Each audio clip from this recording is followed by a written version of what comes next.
Balance of world trade is shifting. China is becoming much more powerful and having much more say.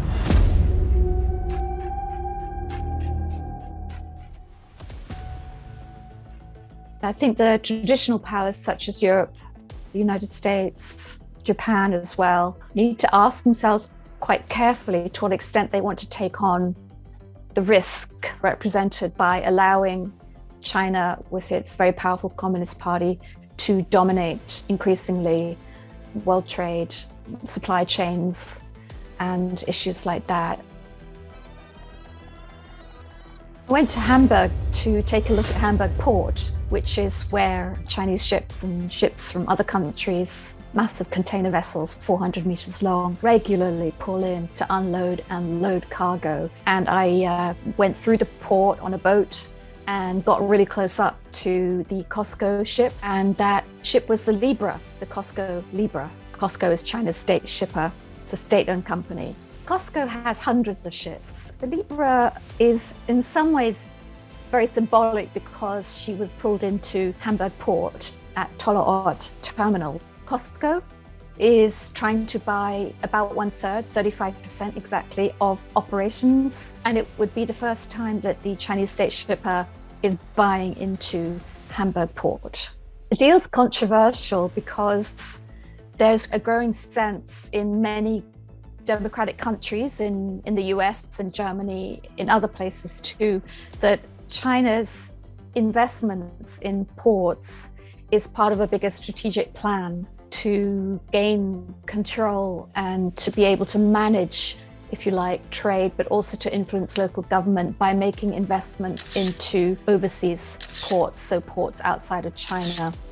What kind of bothers people about COSCO taking stakes in ports around the world is the sense that it's not just about commerce, it's about politics and the military as well, and those interests all coming together via this state-owned shipping company, which is a massive company. One of the ways in which that's most clearly shown is by the fact that there are Communist Party branches on board COSCO ships. The thing is that if they're Communist Party members, it's very important to know that they have to follow Communist Party discipline. And that means that they can essentially be asked to do kind of anything that the party wants, and they don't really have a choice but to do it unless they want to get into serious trouble.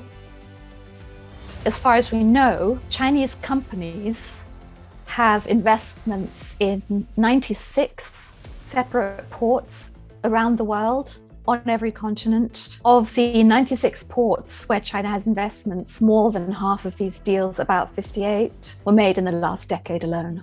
There is evidence to show that where China makes investments in ports around the world, PLA, so People's Liberation Army, Navy ships tend to show up afterwards. I have spoken to Navy captains who are beginning to ask themselves, will it be possible for their ships to call into ports, commercial ports, where Chinese state companies are invested in future if they gain a big part of that port? Because will there be serious security concerns?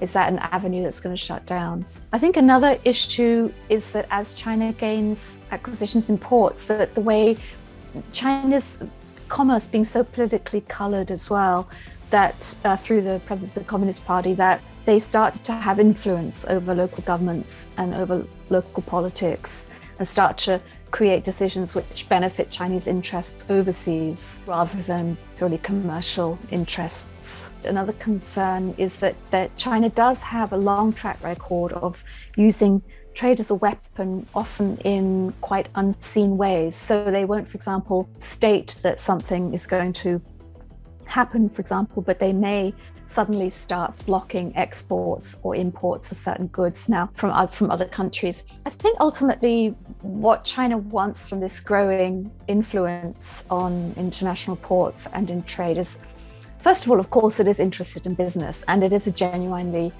large and important trading power. Secondly, I think it wants to get itself into a position of enough dominance and influence on international trade and the systems that go into it, including information and digital systems, that it can't actually be sanctioned. Individuals in China have been sanctioned by Western powers over things like enormous human rights abuses. And it simply wants to be in a position where other countries can't afford to do that, because if they do, suddenly they're not getting any food in, they're not getting their fresh prawns in, they're not getting their computer items, they're not getting all kinds of things, cars, any electronics, clothing, because China can say, no, you know what, we're just not going to ship it to you.